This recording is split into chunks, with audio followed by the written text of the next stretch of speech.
In 2021, the Bitcoin ETF became the fastest ETF to hit $1 billion. Now, as you all know, it is the first Bitcoin futures ETF, and it generated $1 billion in trading volume just on the first day alone. Coinbase went public. Coinbase stock is finally public. And the Bitcoin value went as high as $63,000. And a lot of people have crypto FOMO. FOMO in crypto is unlike FOMO in anything else. Not only for Bitcoin, but for altcoins like Ethereum, Ripple, and even Shiba Inu. Bitcoin is an attractive investment because it has a low barrier of entry, and cryptocurrency has a legitimately bright future ahead. I look at cryptocurrencies the same way I look at the internet. It's inevitable. Crypto will do to the banks what Netflix did to Blockbuster. Throughout its short period of existence, it has outperformed stocks, real estate, and hard metals. So it seems like crypto could be the best investment anyone could make. Or is it? The average American has $1,700 of crypto in their portfolio, but they spend $11,500 on healthcare. I guess we'll never know. For the average 65-year-old retired couple, they're going to spend 68% of their Social Security check on healthcare. Oh, you get money now. Okay. And for a couple 45 years old right now, they can expect to spend $1.7 million on healthcare throughout their lifetime. What do you do for a living? I'm in finance, but I got really lucky with Bitcoin. Take an average Californian woman who has diabetes. After age 60, she can expect to pay $74,000 per year on healthcare. It's hard to compare Bitcoin with health as an investment, but both of them have a strong history of increasing in price. HappiMoto. HappiMoto. Let's look at Bitcoin first. In 2007, it had a value of 0. By 2010, that went to 9 cents. In 2011, it went to $1. 2012 went to $29, and 2013 was an exciting year, seeing peaks in the price as high as $1,200. The price value went from $300 to $700 over a few years. In 2017, its value went to $19,000. The price didn't move too much again until 2020. Bitcoin set new records, surpassing $40,000. And those years I call out, 2017 and 2020, that's when the market cap doubled. 2017 is when the market cap doubled to $320 million. And then again in 2020, the market cap doubled to $680 million. To see another one of those spike dates, we need to double the market cap again. And that takes a lot more economic involvement. We need $780 million more actively traded in Bitcoin to double the price. So the price of Bitcoin cannot go up infinitely.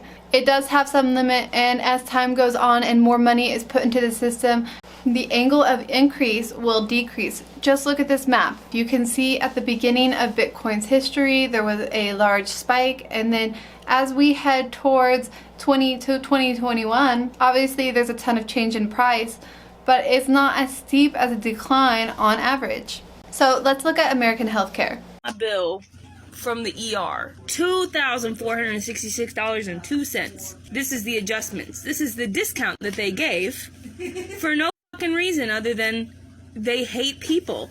The average cost of healthcare in 1980 was $2,708. Going to 2010, that's $17,238. 2020, we have $29,594, which is set to increase by 168.7% by 2030 to $49,936. Congratulations! That's a big increase, but how long has healthcare been increasing in price? Between 1960 and 1965, healthcare spending on average increased 8.9% a year. From 1966 to 1973, healthcare spending rose again an average by 11.9% a year. From 1974 to 1982, the price increased 14.1% a year every single year. And in the late 70s and early 80s is when at-home healthcare became a trend and was increasing in price by 32.5% a year. Between 1983 and 1992, healthcare costs rose an average by 9.9% a year. At this time, the cost of home health care increased by 18.3% a year. Between 1993 and 2013, healthcare spending grew an average of 6% per year. Also between this time, 1997 to 2007, the price of drugs tripled. And check out this graph I have pulled up. The number one cost of healthcare for people is typically prescription drugs. So, healthcare does not have the same drastic percentage increase as cryptocurrency and Bitcoin offers. Here's how I made $7,700 in 5 minutes. But there is consistent increase with no dead periods. And unlike crypto investment, the American healthcare system doesn't have a low bar of entry. For a baby! Is there a price for that? Everybody's mouths are all like, Shut the fridge. shut the fridge. 55% of respondents who make between $40,000 to $80,000 a year say they delay their healthcare needs simply because they cannot afford them. And a lot of people are resorting to the internet for healthcare because they cannot afford to go to the doctor.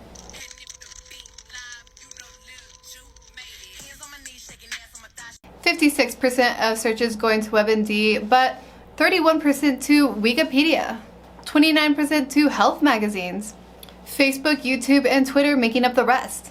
Compared to the process of buying Bitcoin, you get a Coinbase account, you link it to your bank, and you buy some Bitcoin. Like Bitcoin, it is impossible to make a guess on the cost of American healthcare in the future based on changing trends and future conditions. But unlike Bitcoin, it is much more predictable, and we can rest assured that the cost of healthcare will certainly increase throughout our lifetime. Since Americans have predictable causes of death, I've looked up the cost of one of the causes of death. The number one cause being heart disease. If you knew my whole story,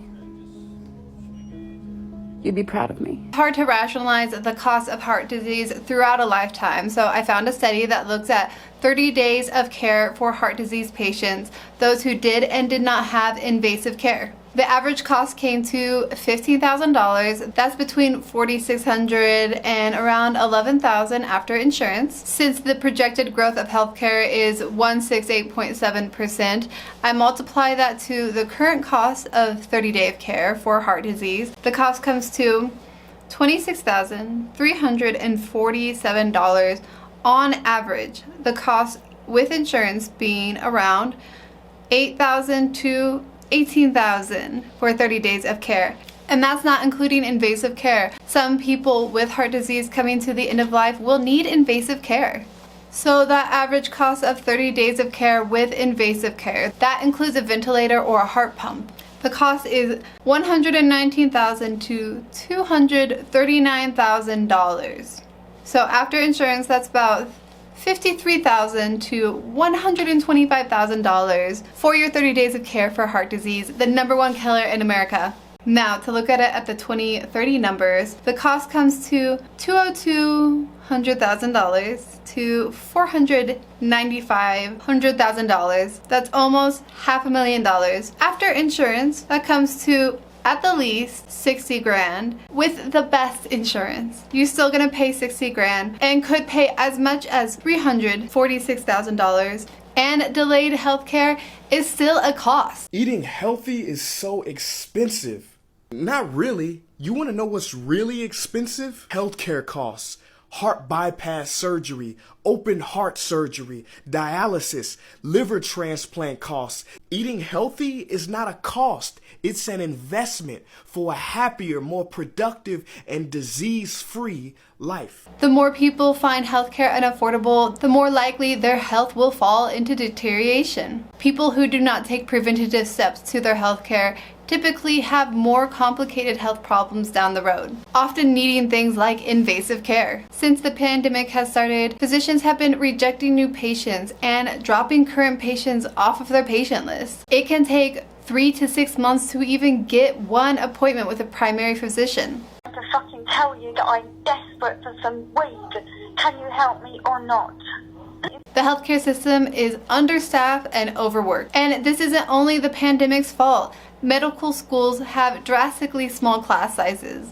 There is an increased need in healthcare due to aging populations, and this is not an American problem. All Western countries have aging populations. That means more of the population is 65 plus than in other countries. Aging population countries need more healthcare because there are more people aging in need of healthcare. The boomer generation has poorer health than its earlier generation, and it's the generation that is creating the aging populations. I tested positive for Ebola and the flu.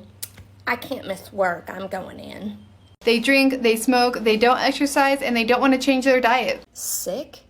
I drank from water hoses as a child. I don't get sick. Millennials are seeing an increase in depression and anxiety. Even Gen Z isn't faring off much better. I'm not going in today. I have allergies and I stubbed my toe. With worsening health at an alarming rate. Many Western countries have created huge pay incentives and special visas to get people from poorer countries to immigrate to help with the aging population. In recent news, USCIS decided to allow expedite requests for individuals who are working in the field of healthcare, number one, because the pandemic's been going for 2 years now. Come on, we're all sick of it. Maybe we need more healthcare workers to get rid of this pandemic. I don't know. Even if the pandemic ends, there's not a way that healthcare will get more affordable anytime soon. Healthcare spending will change in the future. As doctors take less and less appointments, more people will have to take their healthcare into their own hands. The Winklevoss twins expect Bitcoin will get to 500,000 by year 2030. Wences Cazares expects 1 million by 2027. And others claim 100 grand by 2022, this year. But what all these predictions have in common is that they are guesses. Bitcoin is extremely volatile. It is easily changed by legality, global sentiment, and the stock market. The public still has not conclusively decided if crypto is a currency or an asset. While the future is certainly bright for cryptocurrency, it seems much brighter for the healthcare industry. Even those proactive in their healthcare still will see a 168% increase in care if they are involved in the game or not. And unlike crypto, it doesn't matter if they are involved or not. Everyone is going to see this price increase. We cannot prevent congenital diseases or the disease of aging. We all will spend thousands of dollars on health within our lifetimes, and that's just projected for the next 10 years. The more you put into your health now, the less likely you'll have to cash out your crypto to pay for your medical costs. Is investing in your health more profitable than investing in crypto?